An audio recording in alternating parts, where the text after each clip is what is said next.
ওই যেমন নরম হাত তেমনি আবার গরম চা। আরে চা তো নয়, যেন সালামৃত বলা যায় না। শালিকে আমি কিছুতেই ভুলতে পারি না। এমন তেমনি পোশাক, তেমনি আবার রোমান্টিক চাহনি। এই থানায় যারা জবে থেকে আমি জয়েন করেছি, ওই লাহিড়ী বাবু আমার কোনো অভাব রাখেনি। যেমন করেছে পকেট গরম, তেমনি আবার এই মন প্রাণ উজ্জ্বল করার জন্য করে দিয়েছে আমার একটা সুন্দরী যুবতী। তাহলে আসল ব্যাপারটা হলো গিয়ে, যে আমাকে দেখছে তাকেও তো আমাকে দেখতে হবে।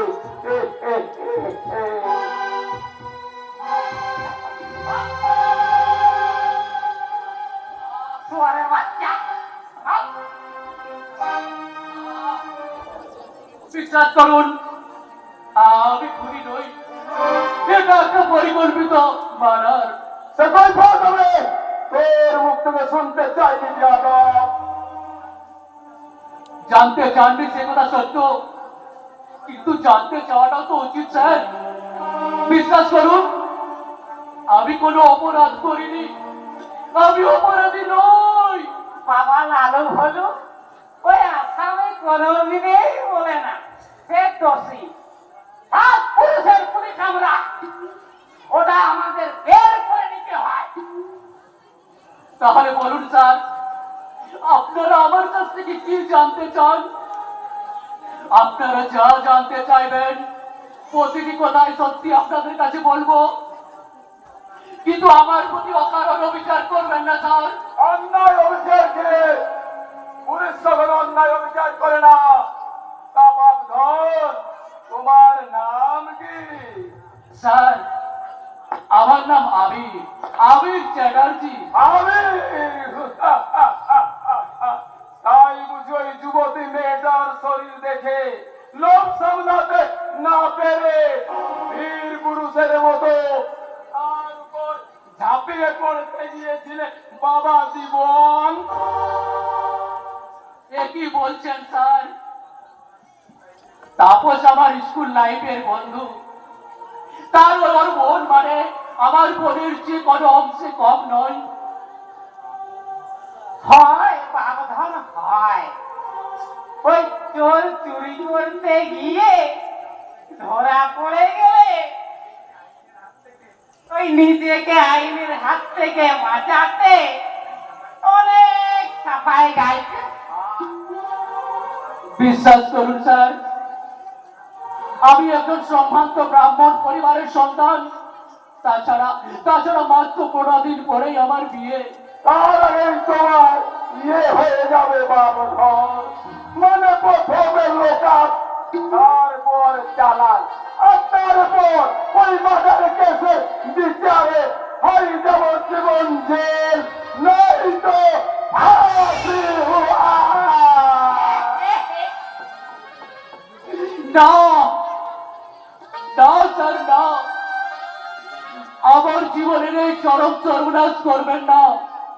শুধু আমার জীবন নয়, আমার জীবনের সঙ্গে জড়িয়ে আছে একটা নিষ্পাপ মেয়ের জীবন, তার পরিবারের মান সম্মানের কথা। তাই যদি ভেবেছিলে বাবা ধর, তাহলে এত বড় অপরাধটা করতে গেলে বন্দুক খেয়ে। আমি অপরাধী নই স্যার। তোমার মুখের কথাই বিশ্বাস করে? আরে আরে আমি ওই মেয়েটার জবানবন্দি অস্বীকার করতে পারি না। তাছাড়া তোমার হাতেই ছিল ওই রক্ত মাখা ছুরি। রক্ত মাখা ছুরি হাতে লাগলেই সে কিন্তু খুনি হয় না স্যার। তুমি আবার কোন হরিদাস পাল হে বাবধন, ওই একটা খুনির ভয়ে ওকালতি করতে এসেছ? এই সামন্ত, মুখের ভাষা সংযত করে কথা বল, নারাই থানার মধ্যেই উচিত শিক্ষা দিতে বাধ্য হবো। এবার বলুন স্যার, এই নিরীহ ছেলেটাকে অ্যারেস্ট করে এনেছেন কেন? নিরীহ কি বলছো বাবধন? এটা একটা খুনি। ওদের খুনি মারা দিস, নিজের চোখে দেখেছেন? নিজের চোখে দেখে সব অপরাধ স্বীকার করা যায় না অফিসার। তাছাড়া প্রতিটা বাড়িতে একটা একটা করে পুলিশ পাহারা দিতে হবে, আর সেটা কোনো মতেই সম্ভব নয়। তাই কোনো ঘটনার খবর পেলে এই আমরা মানে পুলিশরা ঘটনার খবর পেলে আসামে ধরতে যেতে হয়। যেমন আমরা গিয়ে দেখলাম ডেড বডি মরে পড়ে আছে, আর তার হাতে রক্ত মাখা ছুরি। Very interesting. আচ্ছা অফিসার, ধরুন আপনার অবর্তমানে আপনার স্ত্রীকে আমি মার্ডার করলাম, আর তারপর আমি থানায় ফোন করে আপনার স্ত্রী দুর্ঘটনার খবরটা জানালাম। ইতিমধ্যে আপনি বাড়িতে এসে দেখলেন আপনার স্ত্রী ছুরিবিদ্ধ অবস্থায় কাতরাচ্ছে। প্রথমে আপনি কি করবেন? প্রথম ছুরিটা বের করবো। ঠিক সেই সময় যদি পুলিশ আপনার বাড়িতে আসে, কি দেখবে? নিশ্চয়ই আপনার হাতে রক্ত মাখা ছুটে দেখবে, তাই তো? আপনার সব ভাই বুঝতে পারছি, কিন্তু ওই কিন্তুর দোহাই দিয়ে যদি এই নিরীহ ছেলেটার জীবনের ভয়ঙ্কর ক্ষতি হয়, আর আমি এর আসল সত্য উদ্ধার করে যদি কোনোদিন জানতে পারি যে আমি নির্দোষ, সেই দিন কিন্তু আপনার ওই টপির ভিতরে নেড়া মাথায় চুলকালি মাখিয়ে পুরো থানাটা ঘোরাবো। তা যা করবার একটু ভেবে চিন্তে করবেন। আগে ভয় দেখাচ্ছ। ভয় দেখাচ্ছি না অফিসার, যেটা আমার পক্ষে করা সম্ভব সেটাই অগ্রিম জানিয়ে সতর্ক করে দিলাম। সতর্ক! এই নারামেন্টের কথাটা ছাড়া আইনের বাইরে একটা কাজ করে না। বেতন আগে তুমি নৌকা বেরিয়ে যাও। চল থানা। তোমার কোনো ভয় নেই, আমি আছি। বিক্রম। আচ্ছা অফিসার, একটু আগে যাকে অভিযুক্ত করে লকআপবন্দি করলেন তাকে চালান কবে দেবেন জানতে পারি? আপাতত 24 ঘন্টা এই থানায় রাখা হবে। তদন্তের প্রয়োজনে আবার 5 তারিখে আনা হতে পারে, তবে আপনি যেটা ভাবছেন সেটা কোনোদিনই হবে না। মার্ডার কেসের আসামি বেড়ে বেড়ে 3 মাস তো নয়, আবার 6 মাসও হতে পারে। আজকে দিনে পড়ানো রোগে যাওয়া ছেলেরা সবই করতে পারে। তাহলে তারপর আমি গঞ্জে যাচ্ছিলাম, হঠাৎ দেখলাম আমি রাস্তার পাশে জঙ্গলে ধারে একদল ছেলে মদ খাচ্ছে। হঠাৎ আমাকে দেখা মাত্রই ব্যাস, আর বলতে হবে না, আমি সব বুঝে নিয়েছি। ওই মাতালরা ওদের ঘরে একটা সুন্দর যুবতীকে পেলে কি করতে পারে সে ধারণা আমার যথেষ্ট আছে। এই যে ছোকরা, মহিলা কেস লিখতে হবে। তুমি এখন আসতে পারো। মহিলা হোক আর পুরুষে হোক, ডিউটি লিখতে হবে। ভালো কথা নয়, আমি বলছি এখন তুমি বেরিয়ে যাও। একজন পুরুষের সামনে একজন ভদ্র মহিলা সব খুলে বলতে পারে না। ও আমি পুরুষ আর আপনি নিশ্চয় মহিলা। এত যদি আপনার স্বাধীনতা বোধ, তাহলে মহিলা দেশের জিডিটা কোন মহিলা অফিসারকে দিয়ে লেখা। একটা রাস্তার বোস্তানের কাছে আমাকে আইন শিখতে হবে। এই সব অফিসার, মুখের ভাষা সংযত করুন, নাহলে এই সালা বিক্রম রাজপ্রাসাদের মস্তান ভালো করে টের পাইয়ে দেবো।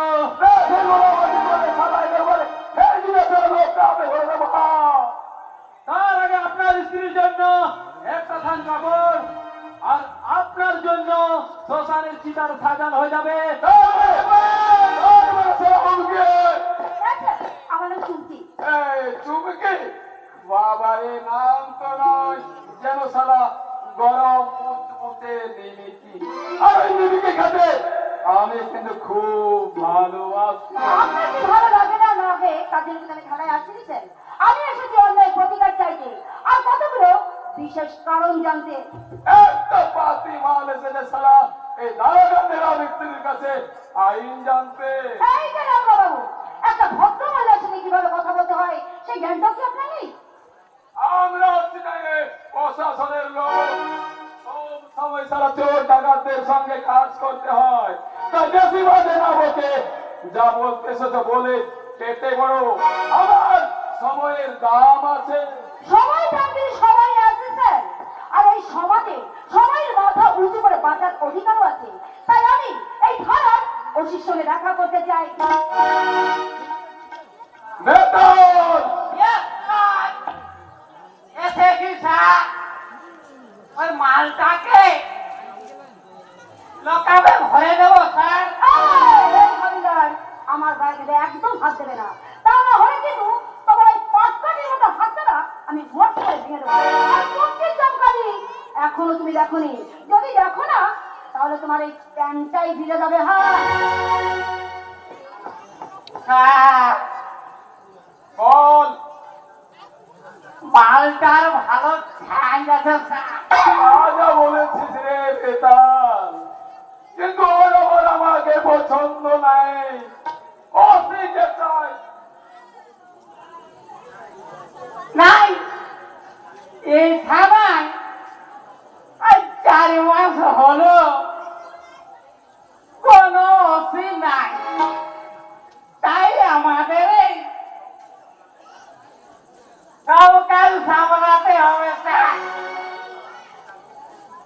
তাই তো আমাদের কাজের প্রচুর চাপ, কম নেওয়ার সময় পাইনি। সবই তো শুনলে চুমকি রানী। এবার বলো কি জন্যে থানায় এসেছো? তার আগে আমাদের নিয়মগুলো শুনে না। নর্মাল ডিউটি লেখার জন্য 500 টাকা, শিলতাহানির কেস লেখালে 1000 টাকা, আর যদি আসামি তুলতে হয় তাহলে 5000 টাকা। যেখানে থেকে আমার কথাগুলো শুনে এই থানার মধ্যে যে এখনো কাঁচা সবজি বাজারের মতো বিভিন্ন জিনিস বিভিন্ন রকমের দাম সেটিং করা আছে, তা তো আমার জানা ছিল না। এখন তো জেনে গেছো চুমকি সুন্দরী, এবার বলে ফেলো কোনটা করতে হবে। কিন্তু কিন্তু কিন্তু স্যার আমার কাছে তো একটা টাকাও নেই। টাকা নেই তো থানায় এসেছো কি জন্যে? তুমি জানো না পুলিশের উঠে টাকা না পেলে কোনো কাজ করে না। বেতন বলুন স্যার, এই মালটাকে মালটাকে আমার আমার খুব সন্দেহ সন্দেহ হচ্ছে। একে এই ব্যাগটা সার্চ কর। না না না, আমার টাকা আমি কিছুতেই দেবো না। কারণ এই ব্যাগের মধ্যে আমার মূল্যবান সম্পদ রয়েছে। আমি চেষ্টা করলেও আমার টাকা দিতে পারবে না। টাকা বলছি। বেতন ওই ব্যাগের মধ্যে হয়তো হিরোইন বা গাঁজাও থাকতে পারে। Okay sir. স্যার কি হলো বেতন? মনে হচ্ছে মাওবাদী, না হলে জঙ্গি হবে স্যার। ব্যাগেরই ভুলভাল। শুধু তাই নয় স্যার, পুলিশের কোথায় পুলিশের পোশাক, এই পুলিশের পোশাক পরে মরাই গান আগা দেওয়ার চেষ্টা করছিল, তাই একে কিছুতেই ছাড়া যাবে না। ছাড়া যাবে না, তবে আমাকে নয়, এই আপনাদের মতো অপদার্থদের। I am OC of this police station. আমরা বুঝতে পারিনি ম্যাডাম, আমাদের ক্ষমা করে দিন ম্যাডাম, আমাদের ক্ষমা করে দিন। ক্ষমা নয়, warning. আমি আপনাদের লাস্ট ওয়ার্নিং দিচ্ছি, কারণ এতদিন আপনারা যা করেছেন কিন্তু এরপর থানার মধ্যে কোনো মানুষের সঙ্গে যদি অমানবিক আচরণ করা হয় তাহলে কিন্তু আপনাদের আমি ক্ষমা করব না। Do you understand? Okay madam, okay.